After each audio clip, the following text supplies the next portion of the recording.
This chapter of Kengan Omega handed the community a massive L. If you don't know what I'm talking about, I did a poll a few days back asking the community who they thought the traitor would be. And the number one pick far and away of all the other Nikos was Nico number 7. And Nico number 7 is the first one to bite the dust. So it's basically begun at this point. The traitor is out loose and we'll be talking about all that interesting stuff in this review. But before we get into that, of course, let's start off with the beginning of the chapter, which starts off with Mukaku and of course his sons, or Togita Nikos, arriving to the Kakigahara forest.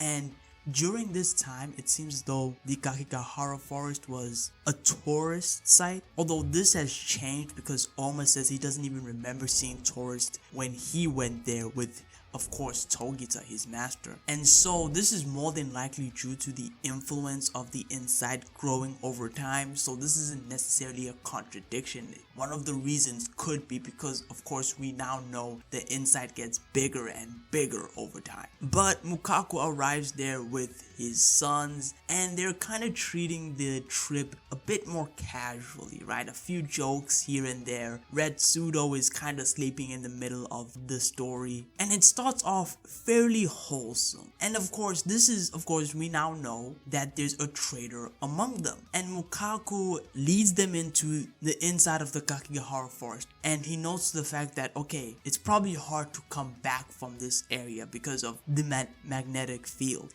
And so they light up a camp for the first day and Mukaku has a little talk with the Nikos, but also says he's going to split them up so that they can learn the secret technique, on their own. They're supposed to learn this on their own. Mukaku is making a very big point of how important this experience is for them specifically. And here we see, I think it's number 5, where number 5, he's very serious in this, entire situation, right? And I know some people might say, well, now he might be the new traitor. However, I think it's a bit too obvious at this point if he is the traitor, of course. But Mukaku says, look, I'm gonna split y'all guys up. None of y'all are supposed to talk to each other during this time.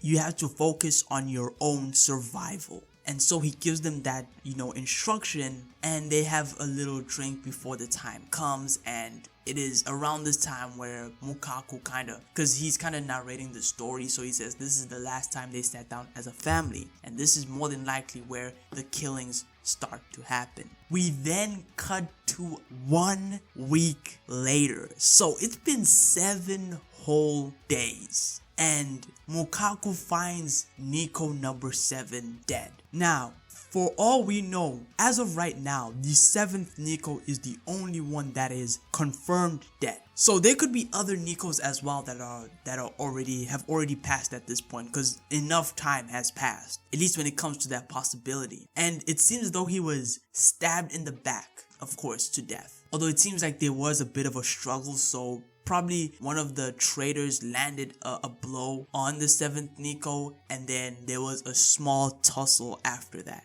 But Mukaku is lucky enough to arrive, you could say, just in time, because 2 of the Nikos are now fighting right outside or near the 7th Nico's corpse. And they're calling each other the Nico. It's the 1st Nico and the 6th Nico. So they're saying he's the traitor, or I'm the one who is innocent. And Mukaku kinda has to pick now. Now, there are only really 4 options when it comes to what has happened here. And that is either number 1 did it, the 1st Nico, the 6th Nico, both of them are the traitor, or none of them are. It's really that simple. Now, I have talked about the fact that I think the 6th Nico is Tiger Nico. However, I don't necessarily expect Tiger Nico to be the traitor at this point in time. And so because of that, I'm kind of leaning towards number 1 probably being the next to die. Or maybe it's number 6, who knows at this point. The thing is, I have my doubts Mukaku will be able to solve this just as easily right now, because we know for a fact that there are really only 2 surviving Nikos. The last Niko, that is Tiger Niko, that one we know, and Oma's master. So only 2 of them survive, and unless we do a 1 week flashback from this point, then I expect something to happen here that will delay Mukaku finding out who the traitor is.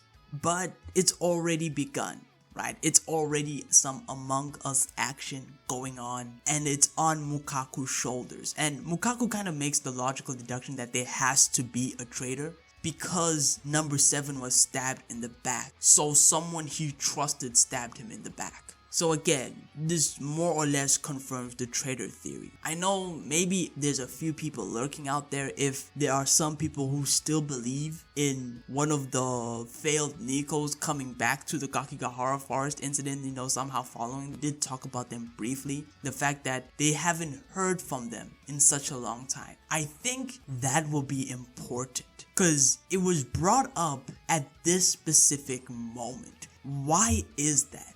Why wasn't it brought up, earlier? I feel as though this somehow connects. The previous Nikos going missing and not contacting Mukaku or any of the other 7 Nikos means that something has happened to them that connects to what is about to happen in the Kakigahara forest. This will probably be a very important point that I'll probably keep in mind for now. But that's about it for the chapter. It was pretty good. I liked it. We're basically playing Kengan Among Us, and Mukaku is gonna have to make the tough decision. But we already know how this more or less ends, and that is that majority of the Nikos are going to die. And it's pretty sad, because it seems as though Mukaku did have a genuine bond with them. But until the next video, take it easy.